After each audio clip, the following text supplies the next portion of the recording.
Hello everyone, I'm Rupa Jha back again with the next poem, chapter number 2.5, Father Returning Home. Let us start with the icebreaker as I always do.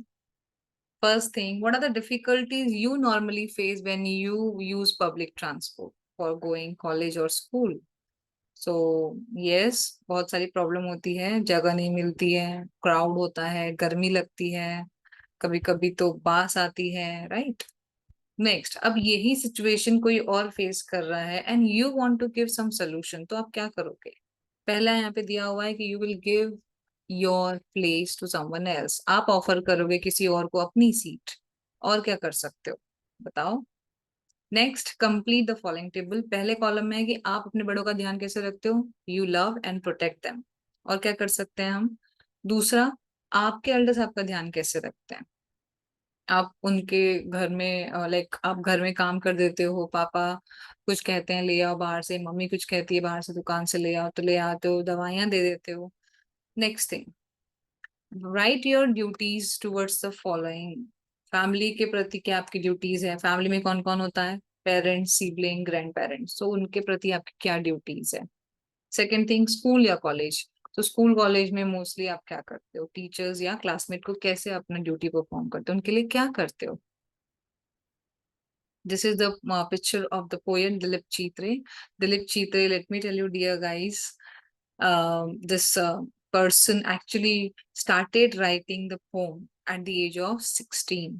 और लिखते ही नहीं थे बल्कि translate भी करते थे, वो भी एक नहीं दो दो लैंग्वेज। वो इसीलिए कहलाते थे बाइलिंगुअल पोएट।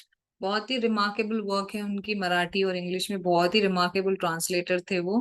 ओके, उनको साहित्य अकादमी का अवार्ड मिला हुआ है, और वो भी किस लिए? उनका एक अभंग है, पॉपुलर अभंग है, सेज तुका, स्पिरिचुअल पोम है, और वो किसके बारे में है? संत तुकाराम के बारे में। और हाँ, मोस्टली उनकी जो पोम्स थी वो was about war about exile, alienation, self disintegration and death. Mostly उनकी तीन चीजों पे ज्यादा आधारित होती थी पोएट्री। एक्साइल, एक्साइल मतलब जो अलग हो जाके रहते हैं, वनवास ले लेना। ओके, अलाइनेशन, सेल्फ इंटीग्रेशन मतलब खुद को बाकी सारे लोगों से अलग कर लेना।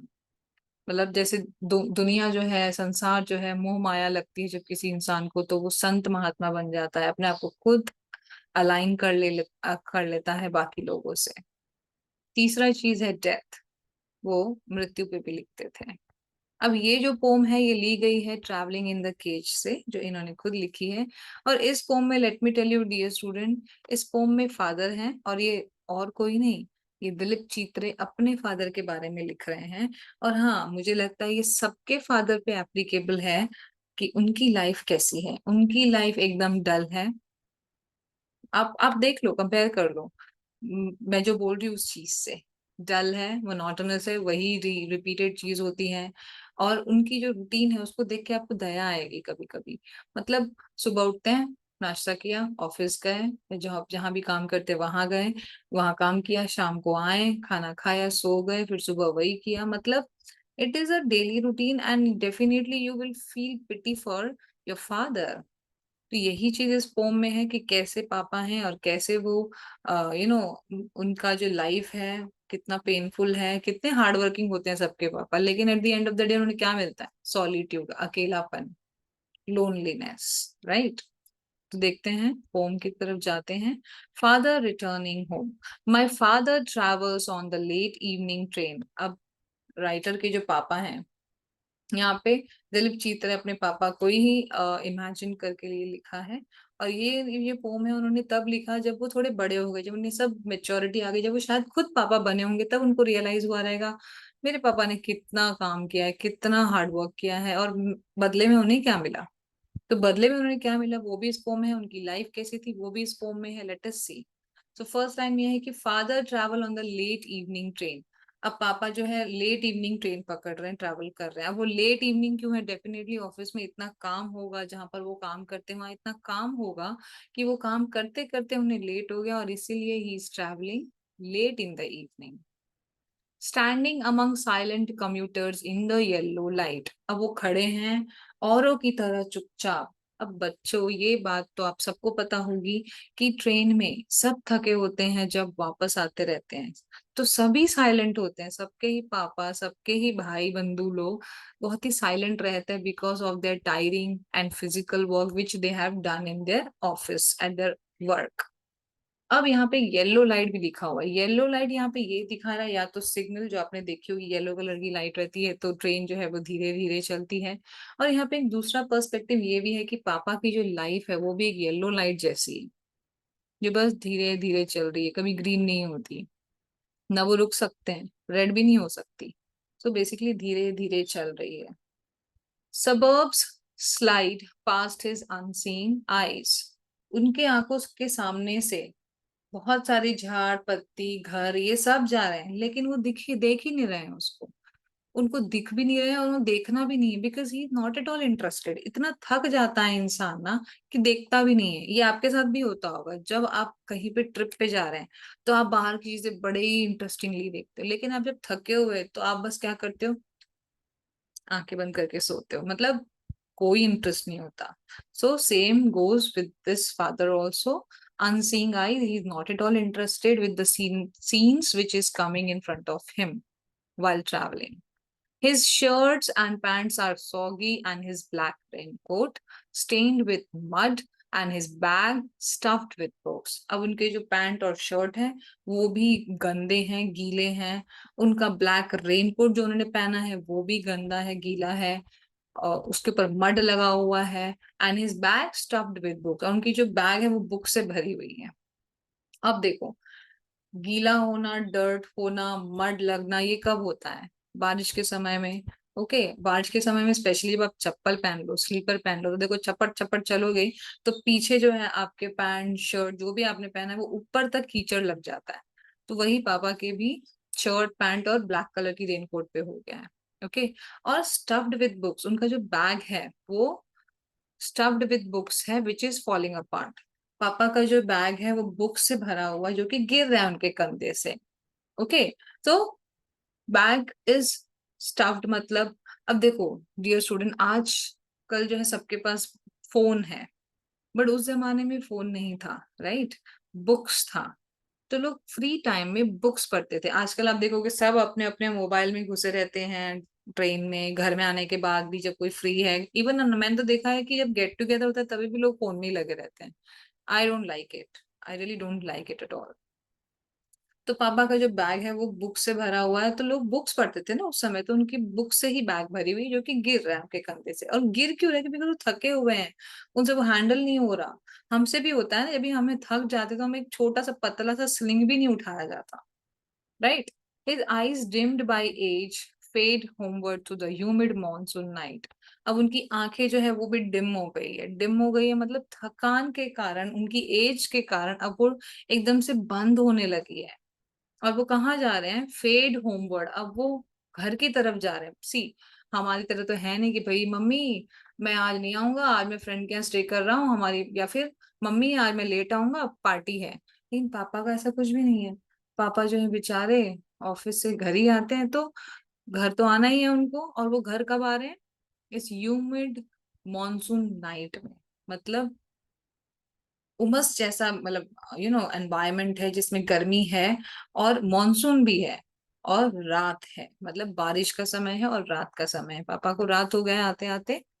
Now I can see him getting off the train like a word dropped from a long sentence. अब पोएट जो है पापा को ट्रेन में से उतरते हुए देख सकता है, और वो ये देख रहा है कि पापा जो है, ऐसा लग रहा है जैसे कि बड़े से सेंटेंस में से एक ड्रॉप के जैसे उतरे। मतलब किसी को फर्क नहीं पड़ा, पापा उस ट्रेन में जब उतरे तो किसी को कोई फर्क नहीं पड़ा। अदर कम्यूटर्स जो थे, जो अदर पैसेंजर्स थे, उनको कोई फर्क नहीं पड़ा जब पापा उस ट्रेन में से उतरे। मतलब यहाँ पे दिखाया है कि पापा को कोई इंपॉर्टेंस ही नहीं है। सी स्टूडेंट, जब हम बड़ा सा सेंटेंस पढ़ते हैं तो उसमें से एक वर्ड अगर हम स्किप भी कर दे तो कोई फर्क नहीं पड़ जाता। हाँ, अगर थोड़ा ग्रामेटिकल वर्ड्स यहाँ वहां हो जाए तो उसका मतलब चेंज हो सकता है, लेकिन फर्क नहीं पड़ता। तो यहाँ पर पापा को एक सेंटेंस में से एक वर्ड की तरह कंपेयर किया है। सेंटेंस कौन हो गया? फुल ट्रेन, उसके अंदर पैसेंजर्स, और पापा को वर्ड से कंपेयर किया है, मतलब not given so much importance. He hurries across the length of the grey platform. अब पापा वो जल्दी जल्दी जा रहे हैं प्लेटफॉर्म पे से, लेकिन वो ग्रे कलर का प्लेटफॉर्म है। अब यहाँ ग्रे कलर का ये सजेस्ट कर रहा है हमें कि ओल्ड एज है और वो बहुत डल हो गए हैं। और सॉर्डिनेस ऑफ द फादर, मतलब उनकी लाइफ में कितना फीकापन है वो दिखाया है उस प्लेटफॉर्म का कलर बता के। Crosses the railway line, enters the lane. His chappals are sticky with mud, but he hurries onward. अब वो रेलवे लाइन क्रॉस किया, वो एंटर द लेन, अब वो लेन में आए, गलियों के अंदर आए, जहां हमारा घर होता है तो गलियां आने लगती है ना, गलियों में एंटर किया। और उनकी चप्पल जो है वो स्टिकी है मड की वजह से, जैसे मैंने पहले बताया कि उनकी शर्ट और पैंट जो है बहुत ही सॉगी है, मतलब गीली है, गंदी है। तो किस लिए है? चप्पल पहना है पापा ने, बहुत ही स्टिकी है।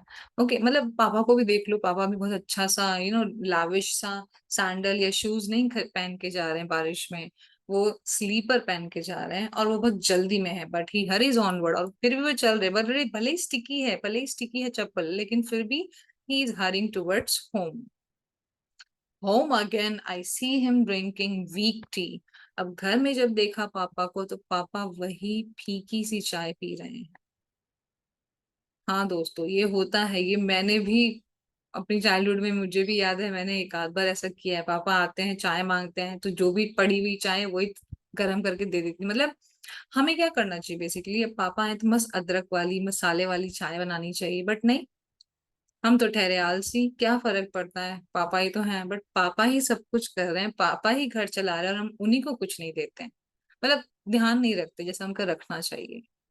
ईटिंग अ स्टेल चपाती, अब महाराष्ट्रन मोस्टली क्या होता है, चाय के साथ चपाती भी खाते हैं, तो पापा के लिए चपाती, जो बनी हुई चपाती जो डब्बे में पड़ी है वही दे रहे हैं। मतलब पापा के लिए कोई ऐसे नहीं गर्मा गर्म रोटी पका के उनको दे, नहीं। I see him drinking weak tea, eating a stale chapati, बनी हुई चपाती खा रहे हैं, और साथ में ही रीडिंग अ बुक। अब जैसे नावडेज आजकल क्या होता है, पापा मम्मी या कोई भी बाहर से आता है, अगर फ्री टाइम है तो मोबाइल। लेकिन पापा, उस समय की बात है जब पापा लोगों के पास मोबाइल नहीं था, तो पापा लोग क्या करते थे, बुक्स पढ़ते थे। तो ये पापा भी अभी कोई उनसे बात नहीं कर रहा, कुछ नहीं कर रहा, तो क्या करेंगे, बोर हो रहे हैं, टीवी भी नहीं देखते हैं, तो बुक्स पढ़ रहे हैं। सी दी अदर कम्यूटर्स, सारे के सारे थके हुए लग रहे हैं। He goes into the toilet to contemplate, अब वो टॉयलेट गए और वहां पे वो डीपली सोच रहे हैं। अब वो क्या सोच रहे हैं बच्चों, वो ये सोच रहे हैं कि ये दुनिया जो है कितनी ही मटीरियलिस्टिक है, मतलब सबको अपनी पड़ी है, मतलब बच्चे भी जो हैं, मैं घर आया हूँ उनको मैं ही कमा के घर चला रहा हूँ, सब मुझे पूछने के बजाय सब अपने अपने काम में लगे हैं, मतलब मुझे तो बहुत लोनली सा फील हो रहा है। तो ये चीजें वो सोच रहे हैं while sitting in the toilet. Okay, estrangement का मीनिंग सी यहाँ पे दिया हुआ है, अलाइनेशन मतलब अकेलापन, अलग हो जाना, अलग सा फील करना, अकेला सा फील करना। Okay, aloof from the others. Coming out he trembles at the sink, और जब वो बाहर आते हैं तो वो ट्रैम्बल हो जाते हैं सिंक के पास। देखो सिंक के पास हम मुंह धोने आते हैं या हाथ धोने आते हैं, तो वहां पर पापा जो है थोड़े से ट्रैम्बल हो गए। अब ट्रैम्बल यहाँ पे क्यों हो गए रहेंगे, हो सकता है वो थक गए हैं तो थोड़े से शेक हो गए। Okay, the cold water running over his brown hands, a few droplets cling to the graying hair on his wrist. अब ठंडा पानी जो है उनके ब्राउन हैंड पे से रनिंग ओवर हो रहा है। अब यहाँ पे ब्राउन हैंड्स क्यों बोला है, हैंड्स भी बोल सकता था, लेकिन यहाँ पे ब्राउन हैंड्स का ये मतलब है कि अब वो, अब सी आप अपना हाथ रखो और पापा का हाथ रखो, कलर डिफरेंस दिखेगा। कलर डिफरेंस क्यों दिखेगा, क्योंकि पापा का जो है हाथ काम किया हुआ है, बहुत सारा काम, टैनिंग है या वहां की धूल मिट्टी लगती रहती है, और आप तो ऐसे पले हो। तो ब्राउन हैंड्स का मतलब ये है कि बहुत हार्ड वर्किंग है वो। अब few droplets cling to the greying hair on his wrist, और कुछ ड्रॉपलेट्स जो है वो लटक रहे हैं उनके ग्रे कलर के हेयर्स पे जो रिस्ट के पास है। हेयर यहाँ पे ग्रेइंग दिखाना मतलब उनकी एज हो गई है, right, your father is old. His sullen children have often refused to share jokes and secrets with him. अब जो एटीट्यूड वाले या बैड टेम्पर्ड वाले जो बच्चे होते हैं, वो उनसे शेयर नहीं कर रहे हैं अपनी जोक्स या अपनी सीक्रेट्स। ये सी दिलीप चित्रे ये अपना बता रहे हैं, शायद उन्होंने भी ये फील किया है, शायद उन्होंने भी अपने पापा के साथ सीक्रेट्स या जोक शेयर नहीं किया है। हम लोग मोस्टली रिफ्यूज करते हैं, क्यों, क्योंकि हम लोगों में जनरेशन गैप है। अब पापा से जो हमें फ्रेंड्स के साथ हम शेयर करते हैं, हम वो शेयर नहीं करते हैं। हो सकता है आजकल की जनरेशन कर रही हो, लेकिन एक जनरेशन था, एक टाइम था जब शेयर नहीं करते थे लोग, मतलब अपनी बातें पापा से शेयर नहीं करते थे। तो ये क्यों है? Like why they refuse to share their jokes and their secrets with their father who is, you know, working day and night? He will now go to sleep. अब थक जाने के बाद, सब कुछ हो जाने के बाद, अब now he will go to sleep listening to the static on the radio, radio पे गाना सुनते हुए। और स्टेटिक क्यों बोला है? स्टेटिक यहाँ पे इसलिए बोला है क्योंकि he is dreaming of his ancestors and grandchildren, thinking of nomads entering a subcontinent through a narrow path. Basically वो स्टेटिक यहाँ पर इसीलिए बोला गया है कि वो सुन तो रहे हैं बट लेकिन वो सुन नहीं रहे हैं। वो सुन तो रहे हैं, वो सुन नहीं रहे हैं, इसका मतलब ये है कि बस वो चल रहा है रेडियो, लेकिन वो अपनी पुराने एंसेस्टर्स, मतलब जो उनका पास्ट है उसके बारे में सोच रहे हैं, और ग्रैंड चिल्ड्रन जो उनके पोता पोतियां, मतलब फ्यूचर के बारे में सोच रहे हैं। रेडियो चल रहा है, वो सोच रहे हैं अपने पास्ट और अपने फ्यूचर के बारे में। और साथ ही साथ वो ये भी सोच रहे हैं ऑफ नोमैड्स एंटरिंग अ सब कॉन्टिनेंट थ्रू अ नैरो पास। अब वो ये भी फील कर रहे हैं और ये भी सोच रहे हैं कि भाई कैसे, नोमैड्स मतलब होता है बंजारा, जिसका कोई ठिकाना नहीं होता, जिसके सर पे वजन रख दो वो यहाँ से वहां माइग्रेट करेगा from one place to another.